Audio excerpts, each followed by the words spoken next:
Muy bien, pues vamos a continuar con la serie acerca del Sermón del Monte, este mensaje que el Señor Jesús predicó a los suyos. Y estuvimos viendo, ¿verdad?, en el último de los mensajes de la serie, que Él introducía el primero de los ejemplos a través del cual viene a enseñar cómo nuestra justicia tiene que ser mayor que la de los escribas y fariseos. Esa fue la afirmación introductoria que Jesús hace. Si vuestra justicia no es mayor que la de los escribas y fariseos, no veréis el reino.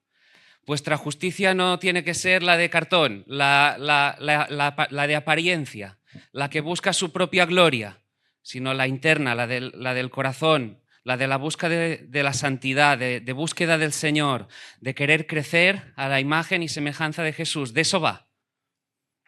Si esa no es la justicia, te estás engañando. ¿Y qué es lo que les enseñó el Señor Jesús? Empezaba, ¿verdad?, decíamos, con una serie de ejemplos. Vimos el primero de ellos, de cómo debe ser esa justicia mayor, superior a la de estos hombres notables, la autoridad del momento, que no se habían enterado de que iba la película, por así decirlo. Que sí, que estudiaban mucho, que copiaban mucho la ley, que se la sabían de pe a pa, pero que no se habían enterado. Eran capaces de recitarla, de decirla de memoria, pero que no habían entendido de qué iba. Eso es lo que Jesús viene a decir. Habéis escuchado, os han dicho, os han predicado, os han informado, pero yo, el que tiene la autoridad, el que os dio la ley, el intérprete, os digo. Ahora veréis. ¿Y qué es lo que le os dice? En primer lugar, habéis escuchado, os fue dicho, no matarás. Y a partir de ahí veíamos, ¿verdad?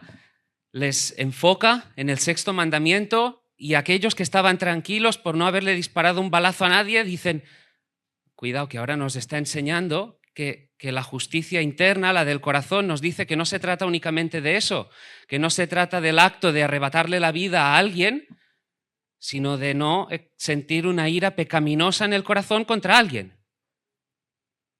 Y no solo eso, tampoco de verbalizarlo, de decirle cualquier palabrota, insulto, con el ánimo de dañar, de menospreciar, de tenerle por nada, como mirando por encima del hombro. Les decía, si ese es tu caso, eres culpable. Eres culpable. Y les vino a enseñar cómo debía interpretarse la ley. ¿Y ahora qué hace Jesús? Después de decirles, oísteis que fue dicho, no matarás, y enseñaros cuál es la interpretación, a renglón seguido les dice, oísteis que fue dicho, no cometerás adulterio. Pero yo os digo que cualquiera que mira a una mujer para codiciarla, ya adulteró con ella en su corazón.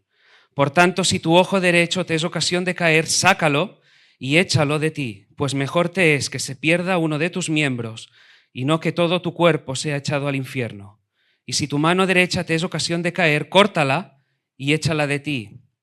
Mejor te es que se pierda uno de tus miembros y no que todo tu cuerpo sea echado al infierno. Señala el sexto mandamiento, les explica y ahora dice, vamos al séptimo. No cometerás adulterio. ¿Qué habían entendido esos escribas y fariseos acerca de ese mandamiento? ¿Cuál era su enseñanza? ¿Qué es lo que ellos habían abrazado, lo que iban enseñando y en lo que ellos descansaban? En el acto físico, ¿verdad? Es lo que estábamos viendo a partir del último mensaje. Ellos descansaban en cumplir o no cumplir el acto. Ahí descansaba su tranquilidad. Ellos pensaban, mira, yo no me he acostado con otra mujer, puedo estar tranquilo. Estoy bien, soy justo, no he incumplido, no he pasado la línea. Nada más lejos de la realidad. Nada más lejos de la realidad. De nuevo, como veíamos que ocurría con el sexto mandamiento, ellos habían reducido, habían limitado el mandamiento. ¿Qué habían hecho? Habían tomado única y exclusivamente la letra, dejando de lado el espíritu. Un error tremendo. Un error tremendo. Segunda de Corintios 3:6, la letra mata, pero el espíritu vivifica. ¿Qué es lo que estuvimos viendo? Que no se trata de la ley como algo mecánico, sino vivo. Y en segundo lugar, que no se trata únicamente de las acciones, sino de la voluntad, de las motivaciones, de los deseos, los anhelos del corazón. El problema de los escribas y fariseos es que no habían entendido cómo debían interpretarse los 10 mandamientos. Se lo sabían, los podían recitar del primero al último, pero no lo habían entendido. ¿Por qué? Porque los tomaban por separado. No veían cómo se relacionaban unos con otros. Sin embargo, si vemos el séptimo, dice no cometerás adulterio. ¿Y cuál es el 10º? No codiciarás. Entre otras cosas, la mujer del otro. Y al final del mensaje, y os animo a que podamos estar atentos, que podamos unir todos los puntos, el 10º se vincula con el primero. Y estos notables, esas autoridades del momento, no se habían percatado de todo esto. Y no interpretaban cuál era el espíritu verdadero de la ley. El propósito de la ley, para que nos vaya quedando claro, lo vemos muy bien ilustrado en el testimonio del apóstol Pablo en Romanos 7, cuando él nos dice que la ley es buena, que es santa, que es justa, que no tiene ninguna mancha, es la ley de Dios. ¿Y qué nos dice? ¿Cómo conoció Pablo el pecado? ¿Cómo conoció Pablo el pecado? Cuando entendió ese mandamiento que dice, no codiciarás. Él entendió que se trataba de algo más que el acto externo. Entendió esa dimensión interna del corazón a la que precisamente está apuntando Jesús. Jesús, lo dijimos en el mensaje introductorio de esta serie, apunta al corazón. No se quiere quedar en la superficie, en la fachada, quiere el corazón. Jesús quiere nuestro corazón. ¿Por qué? Porque de ahí es donde surge la verdadera piedad. Es del corazón que surge la santidad verdadera. Es del corazón que surge la justicia de la que Él nos está hablando y que nos dice que tiene que ser mayor a la de los escribas y fariseos. No se trata de un sistema de rituales, una obediencia mecánica como la que vivían estos hombres, sino sincera, alegre, del corazón, por causa de haber abrazado la gracia del Señor. Mira las palabras que les dirige Jesús a estos hombres en Lucas 16:15. Vosotros sois los que os justificáis a vosotros mismos delante de los hombres, mas Dios conoce vuestros corazones, porque lo que los hombres tienen por sublime delante de Dios es abominación. ¿Ves el principio que les está poniendo de relieve? Lo que importa es el corazón. Tú te justificas, tú haces, pero Dios conoce el corazón.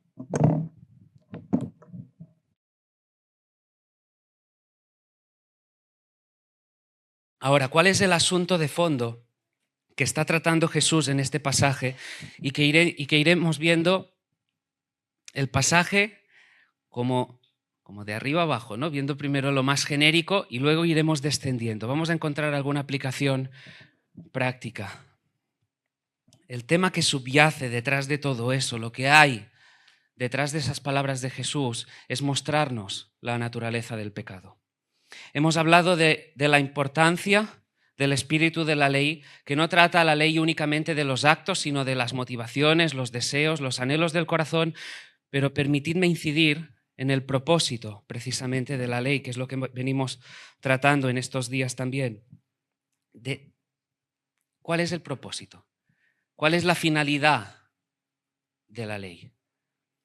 Exponer el pecado, ponerlo en evidencia, que veamos la maldad que hay en nosotros, que ante la santa ley de Dios, la ley moral del Señor, ante la grandeza, la santidad, la perfección de Dios, nosotros reconozcamos quiénes somos, lo que hay en nosotros. ¿Para qué? Para que reconociendo nuestra incapacidad, nuestra impotencia a los pies de la cruz, nos va a señalar el pecado, nos va a señalar qué hay de mal en nosotros. ¿Para qué?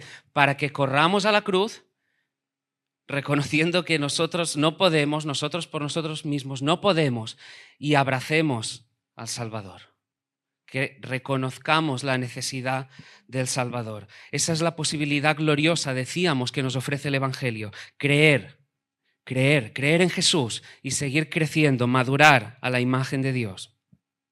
Y eso nos lleva a hablar, no lo haremos de manera muy detallada, pero sí para que veamos, para ir siguiendo ese hilo argumental, ¿no? La doctrina del pecado. Claro, hablar de pecado sé que no, en muchas ocasiones no es un mensaje que guste. Hay quienes prefieren mensajes más, ¿sí, no? más positivos, proclamas de otro tipo, mensajes que vengan a ensalzar la virtud del hombre. Pero es que si hacemos eso, nos equivocamos. Es necesario que entendamos la doctrina del pecado. Hablar claramente acerca del pecado. ¿Para qué? Para reconocerlo, para experimentar un arrepentimiento, una fe verdadera, para tener a Jesús de una manera, sí, genuina en nuestro corazón. Dirás, ¿hablar de pecado para qué? Oye, plantéate la siguiente pregunta. ¿Por qué murió Jesús en la cruz si no? Es decir, tú entiendes el pecado si consideras la obra de Jesús en la cruz. ¿Por qué tuvo que ir a sacrificarse en el Gólgota? La cruz explica, como también la encarnación, el hecho que Jesús vino con decirle a los hombres lo que tenían que hacer. Eso el Señor ya lo había hecho. ¿Y sabes cuál era el veredicto? No hay justo ni aun uno. Ese es el veredicto. El hombre ya sabía cuál era la voluntad de Dios, pero el veredicto era no hay justo ni aun uno. Y Jesús, el Hijo, se encarnó, vivió la vida perfecta que nosotros no podíamos y se entregó en esa cruz para soportar el castigo de tus pecados, mis pecados, pasados, presentes y futuros, para darnos esa libertad gloriosa, como nos decía Melissa la semana pasada, pecadores, sí, pero ahora hijos de Dios por la fe, una nueva naturaleza, un nuevo corazón, hay vestigios de pecado, pero sabemos quiénes somos, hay una identidad, nos gloriamos en esa identidad, no por lo que nosotros hemos hecho, sino por lo que Él hizo por nosotros, por la fe en Él. El creyente se gloria en Jesús, en la obra de Jesús, no en nosotros mismos, de eso va. Cuando entendemos el pecado, la doctrina de la salvación. La doctrina de la salvación que se nos explica en las Escrituras. Podemos entender el nuevo nacimiento. ¿Por qué? Porque solo cuando entendemos el pecado, entendemos la necesidad de un nuevo corazón, de ser regenerados. Es necesario entender la doctrina del pecado para evangelizar de una manera verdadera. Porque no se trata, permitidme, de decir, ven a Jesús y toda tu vida será maravillosa. Por supuesto, en un sentido sí, disfrutarás de la abundancia de la vida, porque Jesús vino para darnos vida y vida en abundancia. Pero la evangelización parte por señalar a la persona, enseñarle a la persona cuál es la ley de Dios, para que vea que no está cumpliendo esa ley de Dios, no puede cumplir la ley de Dios. Amarás al Señor con todo tu corazón, con toda tu mente, con todas tus fuerzas. ¿Acaso lo hacemos 24 horas del día, todos los minutos? ¿Acaso amamos al prójimo 24 horas al día? Es necesario predicar, es necesario decir, por naturaleza, corrupto. Por naturaleza, depravado. Esa es tu condición. Esa es la condición de tu corazón, muerto espiritualmente, muerto en tus delitos y pecados. Ahora que sepas que tras esa mala noticia, fatal noticia, la buena noticia del Evangelio es que el Hijo de Dios, el Verbo eterno, se encarnó, vivió esa vida perfecta que tú no podías cumplir esa ley. Él la vivió a la perfección, cumplió a la perfección y se entregó. Soportó el castigo que tú y yo merecíamos en esa cruz para darnos vida eterna. Y sí. Pero todo parte de entender el pecado, la esencia, la naturaleza del pecado. ¿Y qué más nos permite entender esa naturaleza del pecado? Tener una idea acertada de santidad. Y a partir de aquí ya nos vamos adentrando más en el pasaje que hoy tenemos por delante. Dice, oísteis que fue dicho, no cometerás adulterio. Pero yo os digo que cualquiera que mira a una mujer para codiciarla y adulteró con ella. A lo largo de la historia ha habido muchos hombres y mujeres, ¿verdad?, que se han sentido en paz, en descanso, confiados por no haber hecho según qué cosas. Se han llegado a sentir alguien, han llegado a sentir que merecían algo. ¿Sabes qué? El favor de Dios. ¿Por qué? Por no haber hecho según qué. Yo no me he ido, bueno, recapitulando un poquito con el mensaje anterior, yo no he matado, ahora dirían, yo no me he ido con otra. No, es que yo no me he ido con otra, con otro. Esa autosatisfacción, autoconfianza va en contra de la enseñanza del Nuevo Testamento. La Biblia muestra la santidad como algo que brota del corazón. No es simplemente una cuestión de conducta. No solo va de tu acción, de lo que externamente hagas, sino lo que haya en tu corazón. No solo va de la acción, sino del deseo.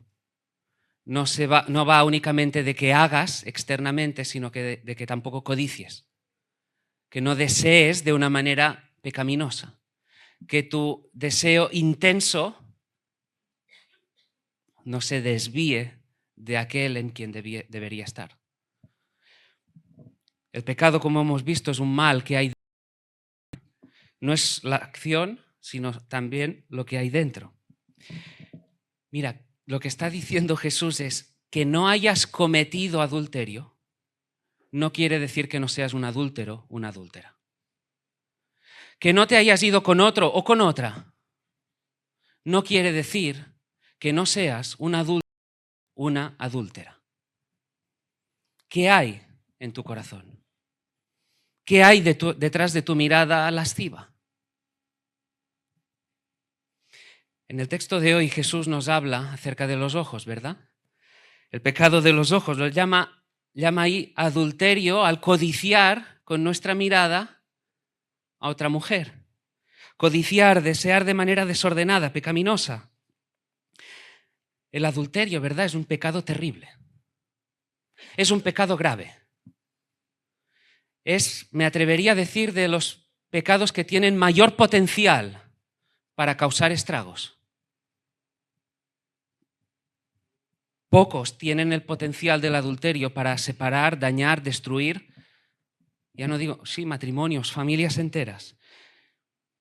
Y aún donde puede haber gracia, puede haber reconciliación, lo cierto es que en muchas ocasiones hay heridas que tardan en cicatrizar. Hay confianzas que tardan en recuperarse. ¿Por qué? Porque el adulterio, quien comete adulterio, sea hombre, sea mujer, transgrede. No solo un mandamiento, sino varios. Ofende al cónyuge, sea el esposo, sea la esposa, pero también está ofendiendo claramente al Señor. Está robando paz, está robando intimidad, está robando fidelidad, está robando esperanza. Y todo eso trae, por supuesto, mucho dolor y mucha desesperanza.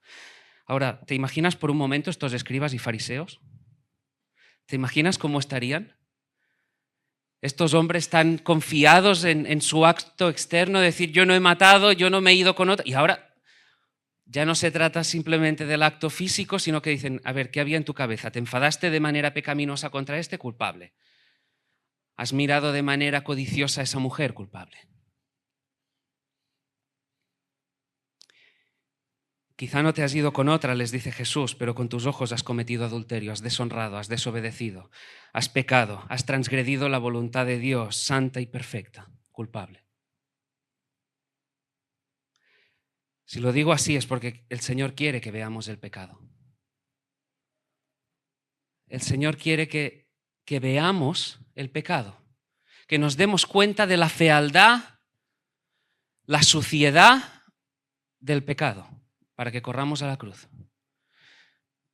Entendedme lo que voy a decir ahora, pero creo que lo leía esta semana y y pensé, un puritano, Thomas Brooks, dijo, el arrepentimiento es el vómito del alma.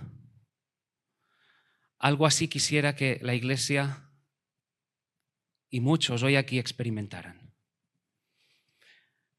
El arrepentimiento es el vómito. Al arrepentimiento le precede una náusea.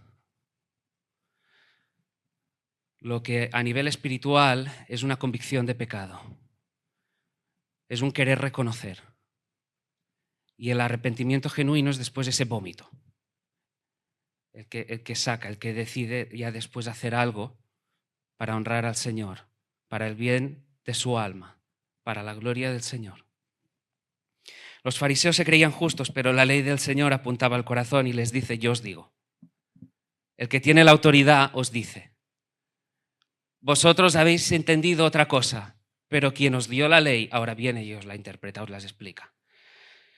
Cualquiera que mira a una mujer para codiciarla y adulteró con ella en el corazón. Cualquiera, nadie escapa. Solteros y casados. Solteras y casadas. Cuando cometes adulterio no pecas, como decía, únicamente contra tu esposo, contra tu esposa. Pecas contra Dios. Estás violentando, estás atacando. Y sí, quiero utilizar esas palabras. Violentar, atacar. Imaginaros o cualquiera más extrema. Una institución divina, el matrimonio. Estamos hablando de algo sagrado, algo santo, tierra santa, como hemos dicho varias veces. Con el adulterio la estás violentando, estás contaminando.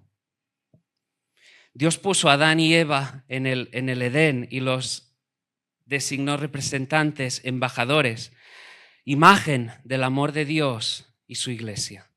Y el matrimonio es algo precioso. Y cada vez que tenemos la ocasión de celebrar una boda, recordamos ¿a qué está apuntando? Que el matrimonio es una parábola del Evangelio, que es una parábola del amor de Dios, del Señor con su iglesia. De eso va. Y el que comete adulterio mancha esa imagen, violenta, quebranta, transgrede. Cualquiera, hombre y mujer. Sí, aquí se utiliza el masculino, pero la enseñanza bíblica es que tanto hombre y mujer, ambos tienen que ser fieles al cónyuge. Primera de Corintios 7:2, el apóstol Pablo dice, cada uno tenga su propia mujer, cada una tenga su propio marido, punto. No te vayas con otro, no te vayas con otra, no mires a otro, no mires a otra. Sé fiel. Fidelidad, lo que es lo mismo, exclusividad. Exclusividad, sí, exclusividad. Exclusividad dentro del matrimonio. Hay un pacto de exclusividad dentro del matrimonio y cometer adulterio es quebrantar ese pacto. El adulterio, como decía, es devastador, contamina, ensucia, mancha. Mancha un pacto que está escenificando el amor entre Cristo y la Iglesia. Por eso decía antes, el adulterio es un pecado grave. Y sí, hoy, como siempre, venimos a que predicamos, pedimos una especial atención, pero hoy sentía el peso en el corazón de pedir una especial atención por la trascendencia que tiene el mensaje. Sí, por supuesto, por cómo un matrimonio puede escenificar, testificar de la obra del Señor en medio de este mundo. Pero recordando lo que estuvimos viendo hace unas semanas, que somos sal, que somos luz. ¿Para qué? Para glorificar al Padre. De eso va. Para casados, solteros, solteras, jóvenes, abracemos el mensaje de hoy. Porque si lo vivimos, si lo abrazamos, si reconocemos la autoridad de las Escrituras en lo que vemos hoy, nuestra vida cambia. Y quienes estén alrededor verán algo distinto. Dice, cualquiera que mira con el deseo de codiciarla y adulteró. Fijar la mirada intencionalmente con el propósito de satisfacer un deseo perverso. Eso es el adulterio. Satisfacer un deseo perverso, pecaminoso. Eso es lo que está diciendo Jesús. La persona ya es adúltera en el corazón. No es que para ser adúltero tengas que irte a la cama con otro o con otra, sino que en el corazón ya se ha adulterado. Quien mira a una mujer con codicia ya está adulterando, es culpable. Puede que las circunstancias del momento, según qué sorpresa inesperada, te prive del acto. Pero si en tu corazón ya había ese deseo pecaminoso, ya está. Has adulterado. Y si el pecado se gesta en el corazón, es ahí donde hay que empezar a batallar. Fíjate bien, si el pecado se gesta en el corazón, es en el corazón que se empieza a batallar contra el pecado. Si hay una historia que nos lo muestra muy, muy fácilmente, que nos permite captar la idea, es la historia de José. ¿Te acuerdas de José en la casa de Potifar? ¿Te imaginas lo que podría suponer para José tener una mujer día tras día, vez tras vez? Acuéstate conmigo, acuéstate conmigo, acuéstate conmigo, ven conmigo. ¿Y cuál fue la respuesta de José? ¿Cuáles son las palabras que salían de su corazón? ¿Cómo pues haría yo este grande mal y pecaría contra Dios? ¿Cómo pues haría yo este grande mal y pecaría contra Dios? ¿Y qué hizo José? Correr, echar a correr. Lo vimos en su día, se convertiría José en el atleta más rápido de la historia. ¿Cómo haría ese mal tan grande contra Dios? ¿Cómo pecaría contra Dios? Y echó a correr. Sí, escenificó esa batalla con esa salida por patas. Pero su reacción se gestó en el corazón. O si vamos al principio, al huerto del Edén, ¿recuerdas cómo se gestó la caída?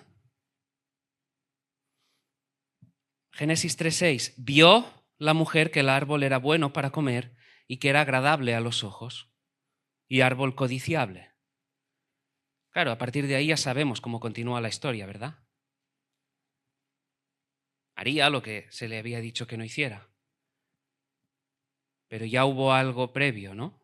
Vio que era codiciable. Entonces, quizá más de uno esté preguntándose, entonces, ¿qué hago? ¿Cómo tengo que ir por la calle?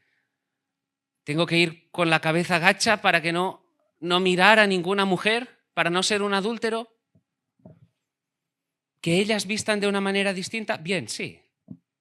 Permitidme abrir el paréntesis. Las escrituras muestran que las mujeres, ya de paso jóvenes, vistan con pudor. Melissa estuvo predicando en el Congreso acerca de la sexualidad, de cómo vivir la sexualidad también en esa área. Así que,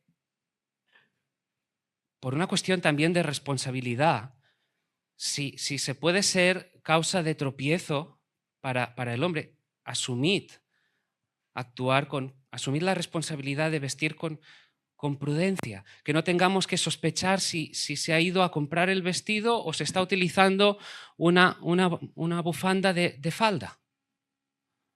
No. Y cuando llega la época de verano, que sean trajes adecuados. Dejémoslo ahí. Que no sirva el uso del bikini como la excusa para usar una especie de tanga. Permitidme ya la expresión. Ayer fuimos a la playa y de verdad, como diremos después, hay que hacer un pacto con los ojos. Porque de verdad no hay ninguna necesidad. No hay ninguna necesidad. Mirad, Arthur Pink, me encantó esta cita, dijo, si la mirada lujuriosa es un pecado tan grave, entonces quienes se visten y exhiben con el deseo de que las miren y las codicien, no son menos culpables, sino tal vez más. En este asunto no solo es muy frecuente el caso de hombres que pecan, sino de mujeres que los tientan a hacerlo. Qué grande debe ser la culpa de la mayoría de mujeres que de modo deliberado tratan de despertar pasiones sexuales en hombres jóvenes. Y cuán mayor es incluso la culpa, atención, de la mayoría de sus madres, y yo incluiría también padres, por permitirles que se conviertan en tentadoras lascivas. Chicas, mujeres, los hombres deben poder mirarte a la cara. Por supuesto, se puede reconocer la belleza, pero la cuestión es no traspasar esa frontera de una mirada que codicia. Y sí, decía, una responsabilidad, padre y madre, de enseñar a nuestros hijos, nuestras hijas, a vestir con pudor, a vestir de una manera adecuada. Que no toda prenda vale. No toda prenda vale. Seamos testimonio también acerca de eso. Asumamos la autoridad de las Escrituras también en eso. Lo prohibido, decías, mirar con codicia, mirar deseando. Ahí la diferencia es muchas veces sutil, pero ¿te acuerdas del rey David? Él estaba en la azotea de palacio, ¿verdad? ¿Cuál fue su pecado? ¿Ver a Betsabé? ¿O más bien el problema estuvo en quedarse mirando?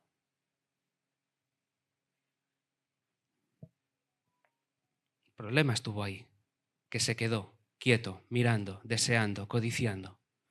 Y sabemos también cómo sigue la historia. No dejes que el deseo crezca. Mira las palabras de Job, capítulo 31, versículo 1.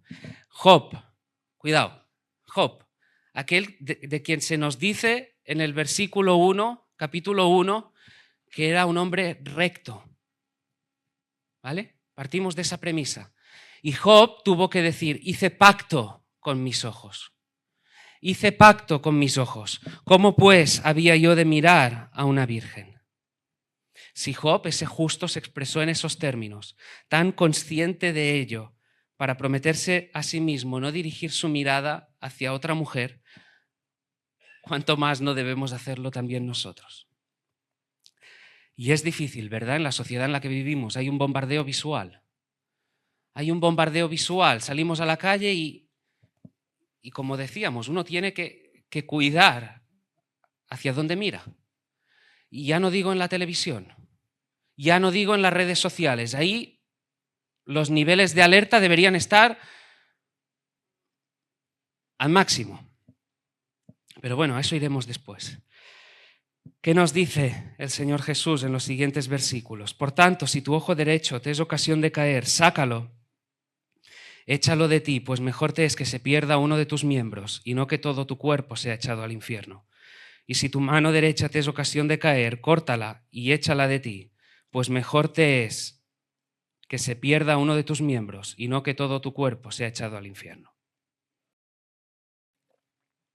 ¿De qué está hablando Jesús? Nos está enseñando cuál es el camino hacia la liberación del pecado. Pareciera que sus palabras en un sentido entran en contradicción, ¿no? Nos habla de un asunto del corazón y ahora que nos dice, si tu ojo te es ocasión de caer, sácalo. Si es tu mano, córtatela. Ahora, como decíamos hace unos días, ¿verdad? Tranquilos, no vengamos la semana próxima mancos o sin el ojo derecho. Jesús nos está empezando a aplicar lo que ha dicho, porque dice, por tanto, es decir, en base a lo que te he enseñado, ahora vienen consideraciones prácticas. Cuando dice, si tu ojo te es ocasión de caer, sácalo, si tu mano, córtala, está hablando claramente en un sentido figurado. En la cultura judía del momento, el ojo derecho, la mano derecha representaban lo más preciado, por así decirlo, las facultades más preciadas del individuo. El ojo derecho, la mejor visión, la mano derecha, la mejor habilidad. ¿De qué está hablando Jesús? En resumidas cuentas, nos está diciendo, renuncia a lo que sea necesario que te aleje de esta situación. Haz lo que esté en tus posibilidades, en tu mano, para alejarte de ahí, para luchar contra eso. Renuncia a lo más preciado y valioso si es necesario. Fíjate que Jesús es tajante. No está expresándose en plan, bueno, tranquilito, ve con cuidado la próxima vez, o qué le vamos a hacer. No. Toma una decisión. Haz lo necesario. Haz lo necesario. ¿Cuáles son los principios detrás de esas palabras? Sé sincero contigo mismo. Al pecado, llámale pecado. Empieza por ahí. A eso que sabes que hay en tu corazón, si es pecado, llámale pecado. No lo justifiques con cualquier otro nombre. Segundo lugar, es urgente que lo hagas. Es urgente, porque estorba tu relación con el Señor. Hay un peligro, la vida venidera está a la vuelta de la esquina. Es algo personal, te está hablando a ti, el Señor te está hablando a ti. Si tu ojo, si tu mano, a ti, sé sincero tú contigo mismo, contigo misma. Es urgente, es personal y es algo que debemos hacer de manera radical. William Hendrickson dice, hay que tomar una acción drástica para librarse de todo aquello que en el curso de los acontecimientos nos lleve a pecar. Como estamos viendo, detrás del mensaje hay una urgencia, ¿verdad? El mensaje es apremiante y es vital que abracemos la enseñanza de la palabra, porque el mundo que nos rodea está cada vez peor. El mundo que nos rodea está cada vez peor y hay una decadencia moral, sobre todo en el ámbito sexual, en lo concerniente a la sexualidad, que lo muestra claramente. Toda la oferta, todo el ideario del mundo, todas las proclamas que hay hoy en torno a la sexualidad son un exponente claro de la decadencia moral en la que se encuentra la sociedad de hoy. Y es por ello que debemos tomar soluciones valientes, decisiones resueltas, tendentes a decir, no, yo no soy como el mundo. Sí, hijo, busco cuál es la voluntad del Señor para ser testimonio, para glorificarle a Él. Hay una oferta, hay una búsqueda, hay una pasión muy desenfrenada y muy desordenada ahí fuera en lo que afecta a la sexualidad. Gentes, grupos, donde sea conversaciones, ni que decir tiene, programas televisivos, series, películas que parece que si no contienen según qué imágenes, según qué escenas no van a gozar de seguidores, por no hablar, al decir seguidores, de las redes sociales. Chicos y chicas que desde pequeños parece que tienen que enseñar, que cuanto más enseñen, más seguidores tendrán.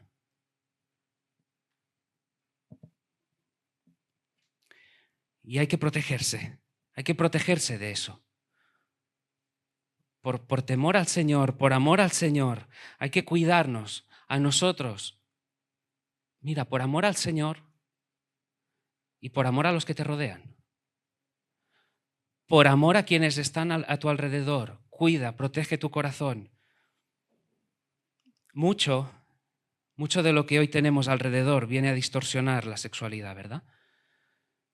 Como decía antes, Melissa ya compartió en el Congreso acerca de todo aquello que de una forma u otra distorsiona la sexualidad. Pero sentía hoy de recordar uno de los grandes males que afecta a la sociedad desde hace ya muchos años. La sociedad y también la Iglesia.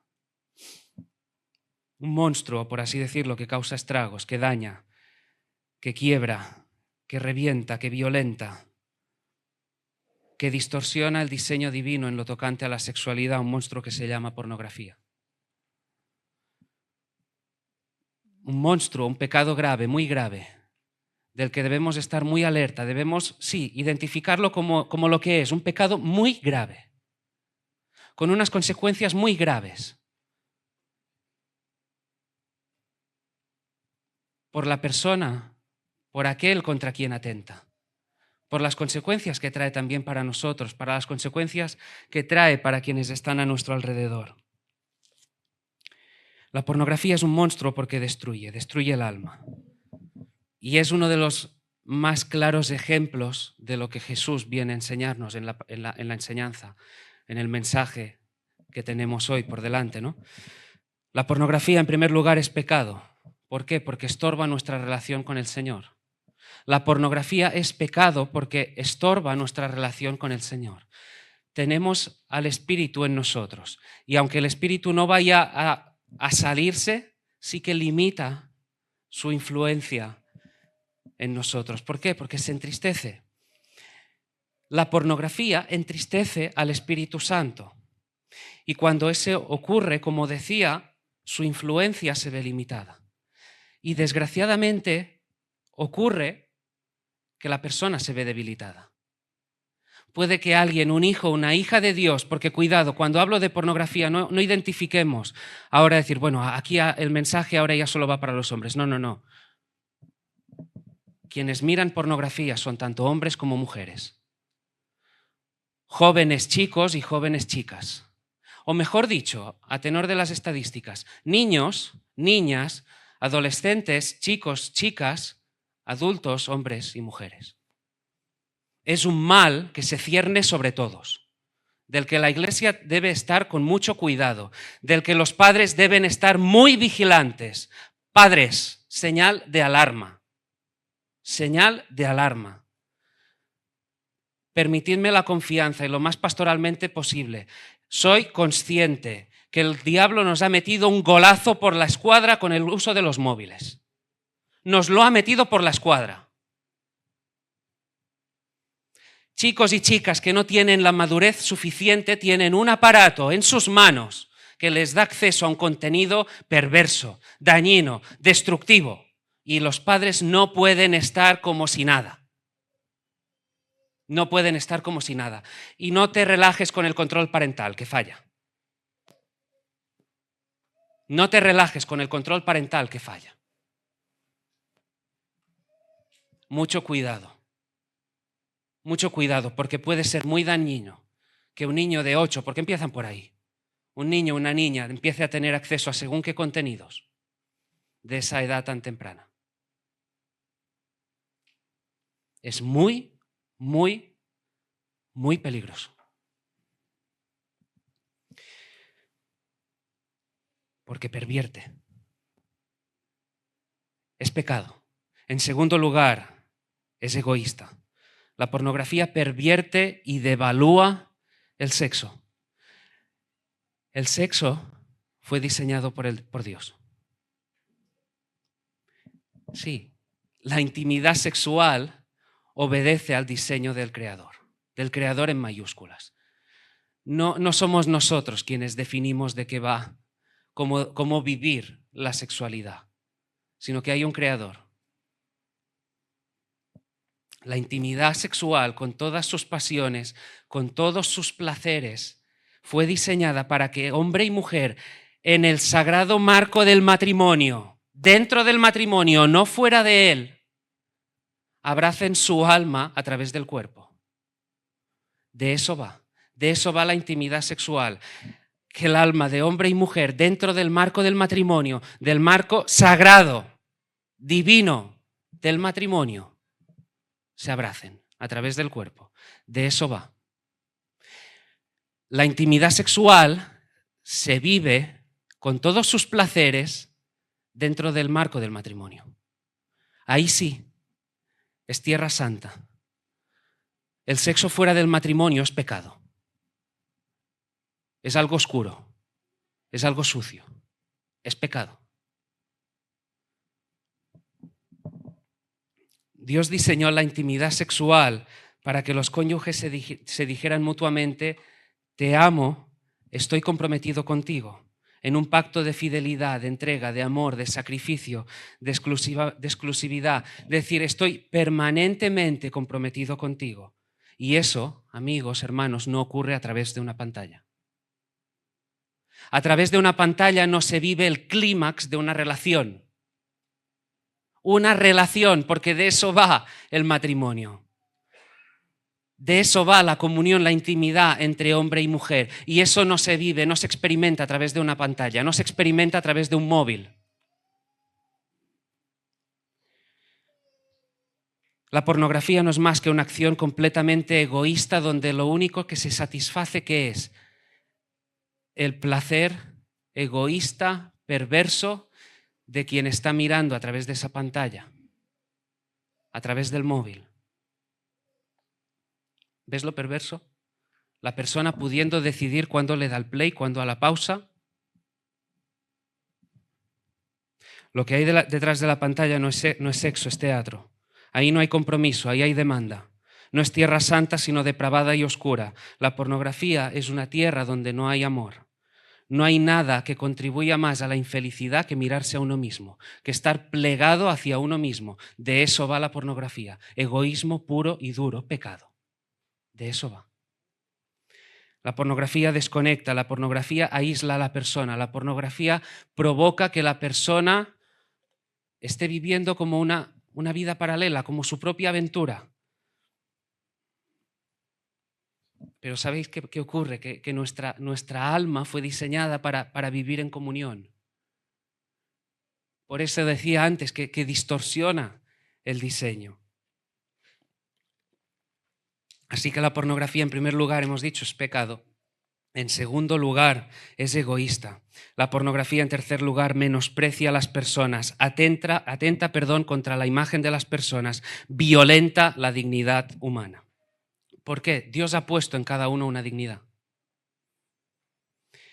Permitidme esta cita de Juan Pablo II. No hay dignidad alguna cuando se elimina la dimensión humana de una persona. En resumen, fijaros cómo lo dice. El problema de la pornografía no es que enseñe demasiado de la persona, es que enseña demasiado poco. ¿Os habéis fijado? Dice, el problema de la pornografía no es que enseñe demasiado de la persona, es que enseña demasiado poco. ¿Por qué? Porque el consumidor, porque aquel que ve pornografía no tiene otro nombre, es un consumidor. Está consumiendo. Y la persona o personas que tiene detrás de la pantalla son su objeto. El consumidor no le importa esa persona. Ahí no hay relación. Ahí está denigrando la dignidad de la persona. ¿Te das cuenta? ¿Te das cuenta de cómo eso violenta al Señor? ¿Te das cuenta de cómo violenta a Dios que alguien le dé el valor de un Kleenex a quien fue corona de la creación? Porque de eso va el consumo de la pornografía. Y cuando eso ocurre, por supuesto, Dios se entristece, se indigna y juzga. En cuarto lugar, la pornografía corrompe, porque la escalada del vicio, ahí hay un desenfreno. El contenido que uno cuando se inicie en la pornografía empiece a ver no es el mismo. Tened por seguro que estará viendo dentro de un año, porque cada vez necesita más. Cada vez necesita más. El otro día leía una estadística que te pone los pelos de punta. Ya no es tan solo leer que un 70% de los jóvenes esté viendo pornografía. Es que casi un 30% de estos dicen que eso les permitirá tener un sexo más violento. ¿Te das cuenta de la perversidad? La pornografía tan solo es el punto de inicio muchas veces para según qué depravaciones que después escuchamos en los telediarios. Después nos escandalizamos por manadas. Claro, nos tenemos que escandalizar, nadie saque mis palabras de contexto. La cuestión es que no nos inmutamos a veces por dónde empieza todo esto. Por eso antes decía, mucha alerta, padres, mucha alerta. Hay una gran responsabilidad sobre nosotros. Hay un problema que está ahí. Nada más cruzar la puerta. La pornografía, en quinto lugar, destruye el matrimonio. ¿Por qué? Porque sabotea la relación, la violenta. Como decía, causa estragos. Rompe el pacto. Rompe el pacto que se hizo de fidelidad, de exclusividad, de amor. De decir, te pertenezco, me perteneces. Se ha roto.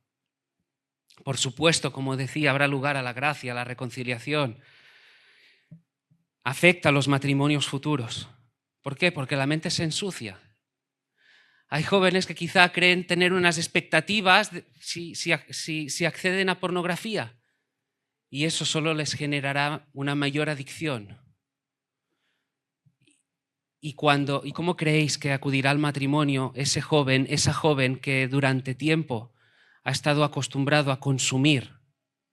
Porque va de eso, consumir, a tratar a la persona como un objeto.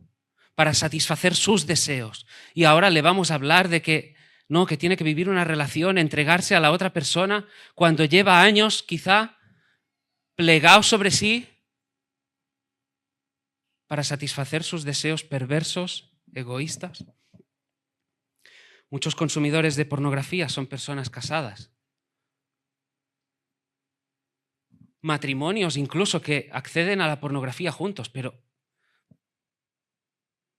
como decía, la espiral de perversidad alcanza a veces cotas insospechadas. Y te preguntan, pastor, ¿eso es pecado si los dos accedemos a la pornografía? ¿Cómo no va a ser pecado?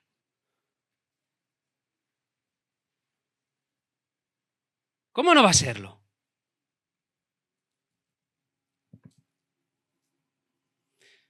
Y en sexto lugar,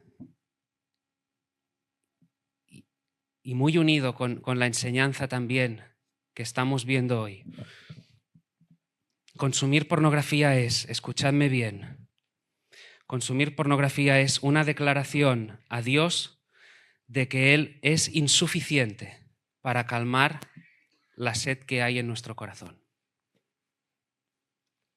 Voy a repetirlo. Consumir pornografía es una declaración, es decirle a Dios que Él es insuficiente para calmar la sed, el hambre que hay en nuestro corazón. Y quiero que veamos a través del pecado de la pornografía la enseñanza de Jesús, porque al final, como hemos dicho, Él está señalando, está apuntando, ¿verdad?, a esa codicia que hay en el corazón. La pornografía no es más que un pozo, que en ocasiones parece que, como decimos, ¿no?, te ofrece mucho, que te va a saciar, pero que al final nada. Al final nada. No es más que una cisterna de esas rotas que denunciaba Jeremías. Una cisterna rota. Es un lugar donde muchos acuden para tratar de saciarse, de aquietarse, de en momentos de estrés buscar un lugar de, no sé, de descanso, de refugio, de satisfacción. Parece que se cierran en un lugar ahí en su soledad, como si la carne que van a consumir a través de la pantalla les pudiera saciar de manera verdadera la sed que hay en su corazón, el hambre que hay en su corazón. Permanecen ahí en su mundo ficticio, puerta cerrada, a solas, cuando lo cierto es que hay alguien en mayúsculas, en quien sí hay toda la gracia, quien sí hay un río de abundancia. Jesús, que sí que nos promete saciar la sed, el hambre que hay en nuestro corazón. Él es el que verdaderamente satisface, el que nos colma de felicidad, el consuelo, el amor verdadero. Míralo bien, negar eso es ser un incrédulo. Negar, no ver que Él es el todo suficiente, aquel que de verdad nos puede saciar en cualquier momento, sea una circunstancia adversa, el problema que sea, lo que nos genere esa ansiedad en el corazón. No ver eso es no confiar en sus promesas. Y decir, tú no me vales, como parece que no confío en esas promesas y acudo a otro lugar sucio, un ídolo, donde parece que me va a calmar, donde parece que me va a quietar, donde parece que sí voy a encontrar un consuelo. ¿Qué es lo que se busca cuando se consume pornografía? De alguna forma es algo de alegría, de felicidad, aunque sea momentánea. Eso es lo que hay detrás de toda búsqueda. Allí donde toda persona va corriendo, como lo hemos dicho varias veces, se busca algo de felicidad. Es lo que se anda buscando. Claro, en muchas ocasiones el problema está en que buscamos, corremos a lugares equivocados. Y aquí encontramos la unión con el tema de la codicia que nuestro Señor está denunciando. La codicia que surge del corazón. La codicia es lo que nos lleva a desear algo con tanta intensidad, con tanto fervor, que nos desvía la mirada del Señor. La codicia conlleva ese desorden de los afectos, ese deseo desordenado, esa pasión intensa por algo, por alguien que no es Él. Esa es la codicia que el Señor está denunciando. Unámoslo con lo que hemos visto al principio. Jesús les decía a los escribas y fariseos: no habéis entendido cómo aplicar e interpretar los 10 mandamientos. Los tomáis por separado, no habéis visto que se relacionan unos con otros. El 7º, no cometerás adulterio. El 10º, no codiciarás. ¿Cuál es el primero? No tendrás dioses ajenos delante de mí. Son mandamientos equivalentes, ¿lo ves? Codiciar es desear cualquier cosa que no sea Dios, pensando que tu satisfacción, que tu contentamiento lo vas a encontrar ahí y no en Dios. Eso es codicia, eso es pecado. Y las Escrituras nos llaman a reconocer ese pecado y a luchar contra ese pecado. Ahora, ¿cómo se lucha contra ese pecado? ¿Qué hay detrás de ese pecado? Vayamos un poquito más allá. Idolatría. Idolatría. Si antes hemos visto, por ejemplo, con la pornografía, que nos lleva a no confiar en las promesas de Dios, incredulidad, ¿qué hay detrás también de la codicia? Idolatría. Nos lleva a desear intensamente algo, alguien por encima de Dios. Pecado. Entonces, ¿cómo luchamos? ¿Cómo se lucha contra la idolatría? ¿Cómo se lucha contra la codicia? El apóstol Pablo, si destaca una cosa por encima de otra, parece, para luchar contra todo ello, ¿sabéis qué es? La fe. Es por medio de la fe que luchamos contra el pecado. Es por medio de la fe que podemos luchar contra la codicia. Es por medio de la fe que luchamos esa idolatría, esa incredulidad. La ansiedad agota. La ansiedad agota, la ansiedad cansa. Ir buscando de un lado a otro algo que nos pueda satisfacer, que nos pueda llenar, que nos pueda dar seguridad para nuestros días, que en situaciones de desesperación nos pueda dar alguna esperanza. Ir corriendo de un sitio a otro agota, cansa. Y a veces uno se ve como corriendo de un sitio a otro y que nada le alcanza, que nada le provee. Es que está buscando, está corriendo hacia el sitio equivocado. Porque hay una fuente que sí que da agua. Hay una fuente de agua viva, una fuente de abundancia. Jesús dijo: yo soy el pan de vida, el que a mí viene nunca tendrá hambre, el que en mí cree nunca tendrá sed. Yo soy el pan, el que a mí viene nunca tendrá hambre, el que en mí cree nunca tendrá sed. En otras palabras, lo que Jesús está diciendo es: creer en mí. Creer en mí significa experimentar la satisfacción de la sed del alma. Experimentar la satisfacción del hambre del corazón. La fe es el contentamiento en Jesús. La fe es la satisfacción en Él, en todo momento, en cualquier circunstancia. La lucha de la fe es la lucha por mantener nuestro corazón contento, descansado, reposado en Él. En definitiva, que nuestra alma que nuestro corazón quede asombrado por la belleza del Señor. Que cuando se presenten según qué circunstancias, según qué luchas, hablándolo con la predicación de Melissa de la semana pasada, ¿verdad?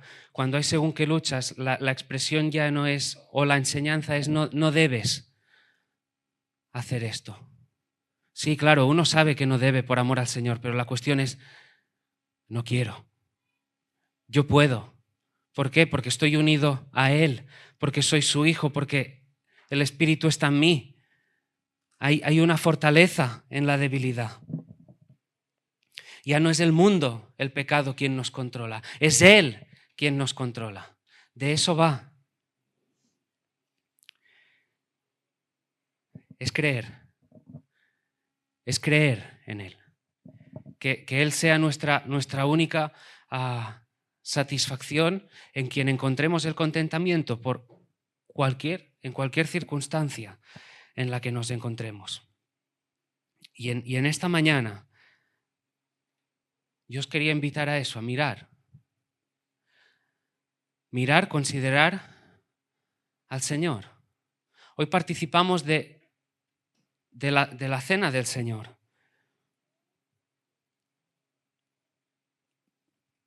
Que como decimos no son más que símbolos, ¿verdad? Pan y vino. Pan y vino que simbolizan ¿qué? El cuerpo maltratado, golpeado, molido de Jesús en la cruz. Por nuestros pecados. Para regalarnos una salvación, para regalarnos, por medio de la fe en Él, esa clase de vida en abundancia que Él promete. Y hoy es lo que vamos a celebrar. Y quizá uno se ha estado viendo decir, ya sea que uno diga, pues yo sé lo que he estado viendo a través de esta mañana o ayer o durante la semana o el último mes. Arrepiéntete. Y participa de la cena del Señor recordando y celebrando lo que simboliza. Sea eso, sea cualquier cosa que hayas hecho, cualquier cosa en la que hayas estado buscando un contentamiento, una satisfacción que no fuese Él. Y reconoce que Él es ese pan de vida, es esa fuente, aquel que nos satisface de una manera verdadera. Amén.